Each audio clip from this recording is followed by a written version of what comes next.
This is Matt. He's a TA for an introductory physics course.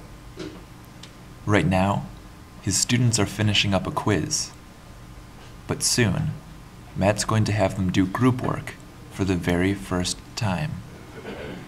He hasn't received any training on how to coordinate group work. Will he know what to do? Will the session run smoothly?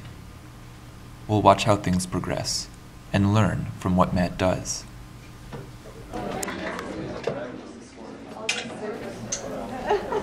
Matt has typed up a sheet with 2 problems for his students. While he hands them out, he's asked them to get into groups of 3 or 4. He's actually encouraged them to sit with their lab groups, who they've already been working with for quite a while. Familiarity can be a good thing, since there are certain social barriers that must be overcome whenever a new group of students works together. Get together a good group of friends, though, and they may not be able to stay on task. It's worth considering how you'll set up your group. Groups of just 2 people, because it looks like some people are missing in there, so those groups of 2 you can count.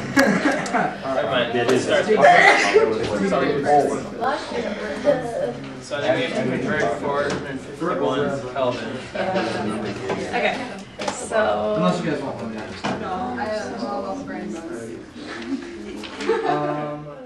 Now the groups have started working.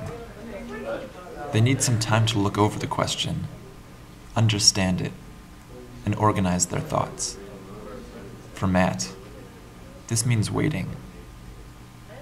Many instructors find this to be the most uncomfortable thing about coordinating group work. When they're lecturing or answering questions with the class as a whole, they're up at the board doing something. Cooperative group work shifts the doing to the students. They become active participants in the material, instead of just passive listeners. At the moment, then, Matt isn't the one doing the teaching. But in a little bit, he'll find that there is still plenty for him to do. This is from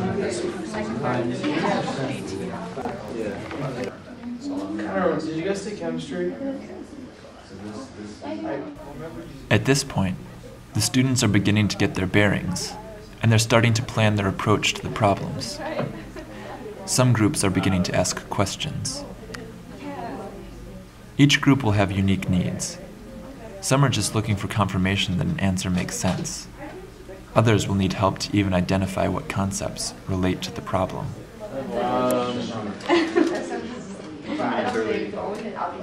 I suppose, yeah. We're not really doing anything else today.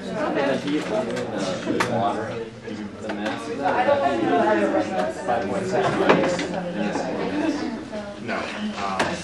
So the question we're trying to solve is how much high school. So we're starting with 5.6.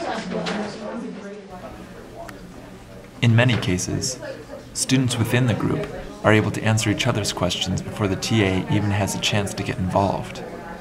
For many students, this is a much less intimidating way to learn.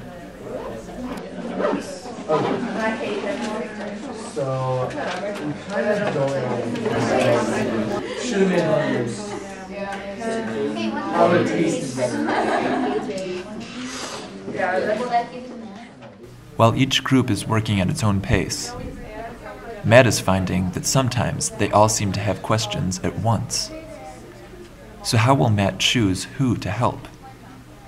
He wants to make sure he spreads his attention evenly throughout the groups, which can mean putting someone on hold for a little bit. Watch what Matt does. Here's what I think.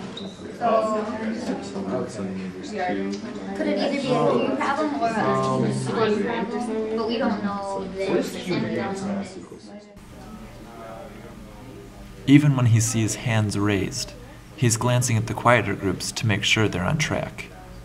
When he decides where his help is most needed, he lets the other groups know that he's aware that they need help and that he'll get back to them.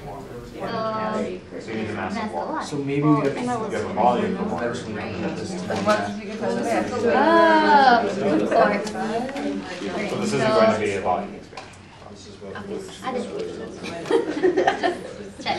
Another 87 grams? That's This might be a good time to point out something about this classroom.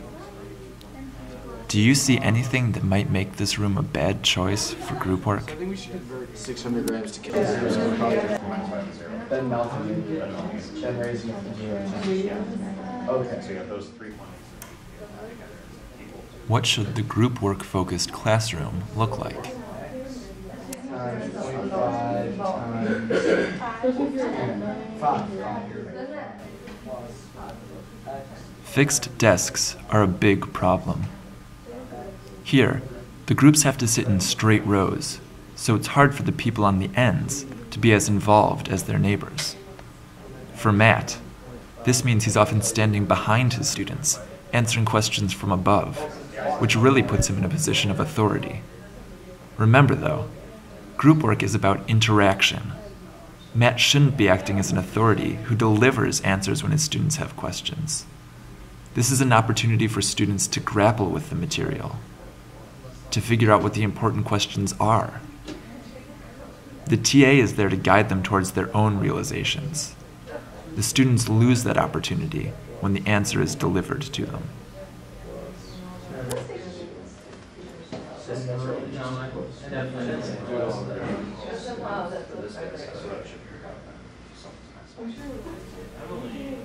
It's not an ideal situation, but body language can still help you a lot. Matt could make himself more of a participant in the groups by putting himself in front of the students and crouching down to be at eye level with them.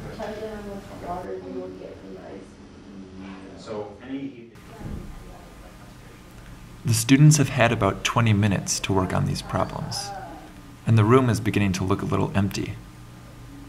Some of the groups worked quickly and finished early. Matt didn't have anything else planned for them, so he let them leave early. That may not have been the best decision. Again, group work is about interaction, and once students leave the classroom, that interaction is likely to end. Matt could have them help other groups directly, or he could have the groups write their solutions on the board. For strong students in the class, a powerful way to challenge them is to have them explain their work to others. Explaining a problem-solving strategy requires students to question the decisions that they've made and leads to a deeper understanding of the material. Yeah, because I think you have to add the 5.6 plus M. That makes sense for the future. Doesn't matter whether it's solid ice. The blackboard looks a little lonely. Although Matt hasn't been doing much writing in the past 20 minutes, he's actually kept quite busy. A big part of facilitating group work deals with social skills, helping individual students to work together effectively. And that's something that your average TA doesn't have much training to be able to do. But Matt's done a fine job his first time out, and it will only get easier as he gains experience and his students get comfortable with the process. The important thing is, the students are talking and they're thinking. That's something the blackboard isn't likely to get them to do.